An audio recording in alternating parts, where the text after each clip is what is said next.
शिव जी की कृपा से ये आखिरी जजमेंट भी हो गया। इन्हीं शब्दों के साथ सुप्रीम कोर्ट के जस्टिस अरुण मिश्रा ने अपना आखिरी फैसला, जो कि उज्जैन के महाकालेश्वर मंदिर के मैनेजमेंट पर था, वो सुनाते हुए भारत की सर्वोच्च न्यायपालिका सुप्रीम कोर्ट में अपना कार्यकाल पूरा किया और वे 2 सितंबर 2020 को अपने पद से रिटायर हो गए। जुलाई 2014 में सुप्रीम कोर्ट में अपनी नियुक्ति के बाद कैसे जस्टिस अरुण मिश्रा बने देश के सबसे कंट्रोवर्शियल जज, इसके बारे में हम आज बात करने वाले हैं। हेलो दोस्तों, वेलकम टू अद्भुत राजनीति। Let's begin the video. 3 सितंबर 1955 को जन्मे जस्टिस अरुण मिश्रा वकीलों की फैमिली से ताल्लुक रखते हैं। उनके पिता हरि गोविंद मिश्रा मध्य प्रदेश हाई कोर्ट के जज थे।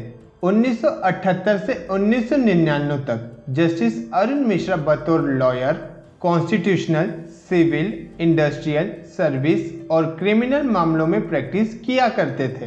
फिर 1999 में वो पहली बार मध्य प्रदेश हाई कोर्ट के जज बने। इसके बाद 2010 में वो राजस्थान हाई कोर्ट के चीफ जस्टिस बने। 2012 से 2014 तक वे कलकत्ता हाई कोर्ट के जज बनाए गए और फाइनली 2014 में सुप्रीम कोर्ट के जज बने। चलिए अब हम बात करते हैं जस्टिस अरुण मिश्रा के कुछ कंट्रोवर्शियल केसेस के बारे में। 2017 में जस्टिस मिश्रा पहली बार अपने डिसीजन से कंट्रोवर्सी में आए जब उनकी अध्यक्षता वाली बेंच ने सहारा बिरला डायरीज की इन्वेस्टिगेशन के लिए लगाई गई याचिका को खारिज कर दिया।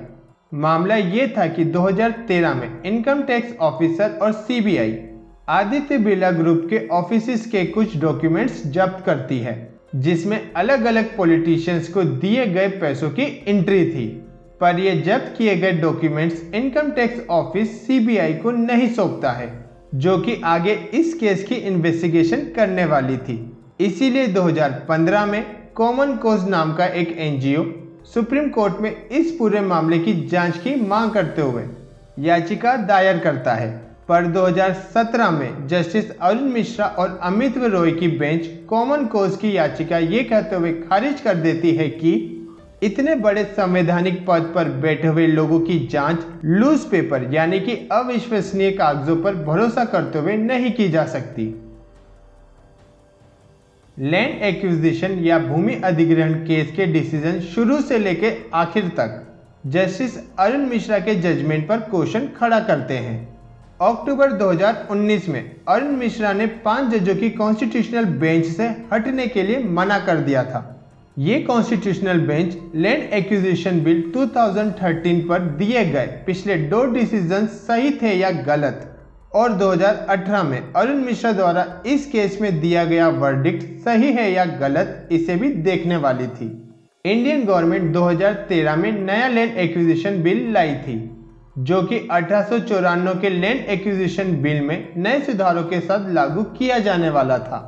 लैंड एक्विजिशन बिल 2013 के आर्टिकल 24(2) के अकॉर्डिंग अगर कोई भी भूमि अधिग्रहण 1894 के लैंड एक्विजिशन एक्ट के तहत किया गया हो और उस लैंड के ओनर या भूस्वामी को उसकी जमीन के मुआवजे का भुगतान 5 साल में नहीं किया गया, तो अधिग्रहण की गई जमीन पर लैंड एक्विजिशन एक्ट 1894 लागू नहीं होगा और जमीन पर अधिग्रहण फिर नए तरीके से शुरू करना होगा। इसी एक्ट से related Pune municipality corporation case में उस वक्त के सीजीआई लोढ़ा ने फैसला सुनाया था कि अगर कोई भी भूमि पर अधिग्रहण करके मुआवजा उसके भूस्वामी को नहीं दिया जाता है और मुआवजे की रकम सरकारी खजाने में जमा करवा दी जाती है, तो ये मान्य नहीं होगा। पर फरवरी 2018 में इंदौर डेवलपमेंट अथॉरिटी केस में सुप्रीम कोर्ट की 3 जजेस की बेंच, जिसको जस्टिस अरुण मिश्रा हेड कर रहे थे, उसने ये डिसीजन दिया कि अगर भूमि अधिग्रहण करके मुआवजा किसान या फिर उस भूस्वामी को न देते हुए सरकारी खजाने में दे दिया जाता है, तो ये भी मान्य होगा। और इस तरीके से जस्टिस अरुण मिश्रा की बेंच ने न सिर्फ 2014 के डिसीजन को ओवर रूल किया, बल्कि उस डिसीजन को पर इंक्यूरियम यानी कि बहुत सारे कानूनी पॉइंट्स को नज़रअंदाज करने वाला डिसीजन भी करार दिया। इन्हीं 2 डिसीजन में से सही डिसीजन कौन सा माना जाए, इसके लिए 5 जजेस की कॉन्स्टिट्यूशनल बेंच बनाई गई, जो कि 2020 में अपना डिसीजन सुनाने वाली थी। 2019 में ऑल इंडिया फार्मर एसोसिएशन ने उस वक्त के सीजेआई रंजन गोगोई को एक लेटर लिखा, जिसमें अरुण मिश्रा को 5 जजों की कॉन्स्टिट्यूशनल बेंच से हटने की मांग की गई, क्योंकि जस्टिस मिश्रा अपने व्यूज 2018 के डिसीजन में ही दे चुके थे और उन्हीं के डिसीजंस का रिव्यू ये बेंच करने वाली थी। पर जस्टिस मिश्रा ने बेंच से खुद को अलग करने की मांग न मानते हुए एक और कंट्रोवर्सी क्रिएट कर दी।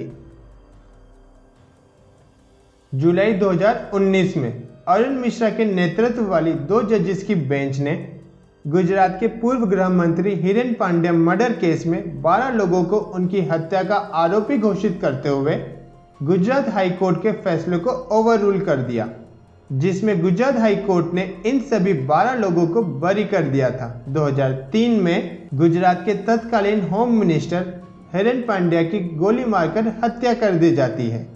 सीबीआई इन्वेस्टिगेशन के अनुसार हिरेन पांड्या की मौत 2002 के गुजरात दंगों का बदला लेने के लिए की गई थी। 2011 में गुजरात हाई कोर्ट 2007 के ट्रायल कोर्ट के डिसीजन को ओवररूल करते हुए 12 आरोपितों को बरी कर देती है। डिसीजन में कहा जाता है कि सीबीआई इन्वेस्टिगेशन में काफी गलतियां और खामियां पाई गई हैं। सीबीआई द्वारा मामले की ठीक से जांच नहीं की गई है। गुजरात हाई कोर्ट के फैसले को सीबीआई और गुजरात सरकार सुप्रीम कोर्ट में चुनौती देते हैं और 2018 में इस मामले को 2 जजेस की बेंच, जिसे अरुण मिश्रा लीड कर रहे थे, उन्हें सौंपी जाती है। अरुण मिश्रा वाली बेंच गुजरात हाई कोर्ट के डिसीजन को ओवररूल करते हुए 12 लोगों को आरोपित मानती है। साथ ही centre for public interest litigation (CPIL) नाम के एनजीओ की याचिका भी खारिज कर दी जाती है और इस एनजीओ पर बेंच 50,000 का फाइन लगा देती है। ये डिसीजन तब आता है जब 2019 में मोदी सरकार दूसरी बार लोकसभा में चुनकर आती है, जिससे इस वर्डिक्ट के टाइमिंग पर सवाल उठते हैं।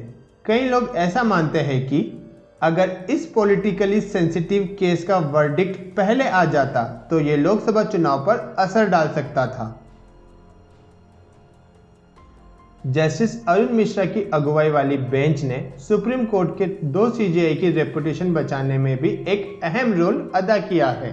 2017 में 3 जजेस की बेंच, जिसमें अरुण मिश्रा भी शामिल थे, उसने सीनियर एडवोकेट कामिनी जायसवाल की उस याचिका को खारिज कर दिया, जिसमें उन्होंने लखनऊ के एक मेडिकल कॉलेज के रिश्वत मामले में सुप्रीम कोर्ट की निगरानी में स्पेशल इन्वेस्टिगेशन टीम (SIT) गठित करने की मांग की थी। ये मामला मेडिकल कॉलेज द्वारा हाई कोर्ट और सुप्रीम कोर्ट के जजेस को रिश्वत देकर डिसीजन अपने फेवर में लेने का था, जिसमें उस वक्त के सीजेआई दीपक मिश्रा का नाम भी सामने आया था। पर जस्टिस मिश्रा की बेंच ने न सिर्फ याचिका खारिज की, बल्कि इसी मामले में जब campaign for judicial accountability and reform (CJR) नाम के एक एनजीओ ने याचिका कोर्ट में दाखिल की तो जस्टिस मिश्रा की बेंच ने इस एनजीओ पर 25 लाख का जुर्माना थोप दिया। सीजेआई अरुण गोगोई, जिन पर सुप्रीम कोर्ट की ही एक एम्प्लॉय ने सेक्सुअल हैरेसमेंट का आरोप लगाया था, इस मामले की सुनवाई के लिए एक स्पेशल बेंच गठित की गई, जिसमें अरुण मिश्रा भी शामिल थे। इस बेंच ने मामले की सुनवाई की और एडवोकेट उत्सव बैस को नोटिस जारी किया कि यह मामला सीजेआई अरुण गोगोई को ब्लैकमेल करते हुए पूरे जुडिशरी सिस्टम को डिस्टेबलाइज करने का था। रिटायर्ड जस्टिस AK पटनायक को मामले की जांच करके रिपोर्ट सौंपने के लिए कहा गया और कुछ दिनों बाद जस्टिस AK पटनायक एक बंद लिफाफे में अपनी जांच रिपोर्ट सौंपते हैं, पर उस रिपोर्ट पर आज तक कोई भी सुनवाई नहीं हो सकी है। तो इस तरह justice Arun Mishra supreme court के 2 पूर्व सीजेआई की रेपुटेशन बचा लेते हैं। साथ ही ये बहुत ही रेयर मोमेंट में से एक था जब खुद सीजेआई उन पर लगे आरोपी की सुनवाई कर रहे थे, क्योंकि दोनों सीजेआई अपने अपने केस की बेंच का हिस्सा थे। हालांकि बाद में उनका नाम कोर्ट के रिकॉर्ड से हटा दिया गया। इस साल अप्रैल में 5 जजेस वाली बेंच, जिसमें अरुण मिश्रा भी शामिल थे, उसने आंध्र प्रदेश सरकार के ऑर्डर, जिसमें शेड्यूल ट्राइब्स के कैंडिडेट को शेड्यूल एरियाज में टीचर की पोस्ट के लिए 100% रिजर्वेशन देने की बात कही गई थी, उसे 1992 के इंदिरा सोने जजमेंट, जिसमें रिजर्वेशन कोटा सिर्फ 50% देने की बात कही गई थी, उसका हवाला देते हुए आंध्र प्रदेश गवर्नमेंट के ऑर्डर्स पर रोक लगा दी। ये फैसला आंध्र प्रदेश स्टेट के साथ साथ तेलंगाना स्टेट को भी अफेक्ट करता था और इसी वजह से दोनों स्टेट्स के ट्राइबल ग्रुप्स ने इस फैसले का कड़ा विरोध किया, क्योंकि ये फैसला ट्राइबल एरियाज के एजुकेशन क्वालिटी पर इफेक्ट करने वाला है। ट्राइबल एरियाज के बच्चों को पढ़ाना टीचर्स के लिए एक बहुत बड़ा चैलेंज है और इसीलिए आंध्र प्रदेश सरकार ने ट्राइबल कैंडिडेट्स के लिए 100% रिजर्वेशन लागू करके वहां के एजुकेशन स्टैंडर्ड को उठाने की पहल की थी। तो ये थे अरुण मिश्रा के कुछ कंट्रोवर्शियल जजमेंट, जिसकी वजह से उन्हें देश का सबसे कंट्रोवर्शियल जज भी कहा जाता है।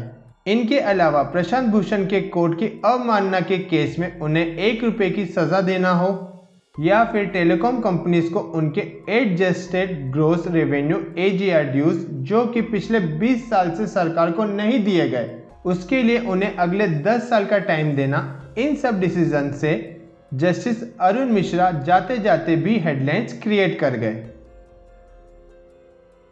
अब बात ये कि अरुण मिश्रा की रिटायरमेंट के बाद उनकी जगह कौन लेगा, तो उनकी जगह लेंगे उनके छोटे भाई विशाल मिश्रा, जिनकी एज सिर्फ 45 ईयर्स है और जो फिलहाल मध्य प्रदेश हाई कोर्ट के जज भी हैं। 2018 में हाई कोर्ट कॉलेजियम ने विशाल मिश्रा का नाम आगे बढ़ाया था, जिसे सुप्रीम कोर्ट के कॉलेजियम ने बिना किसी मंथन के क्लियर कर दिया था।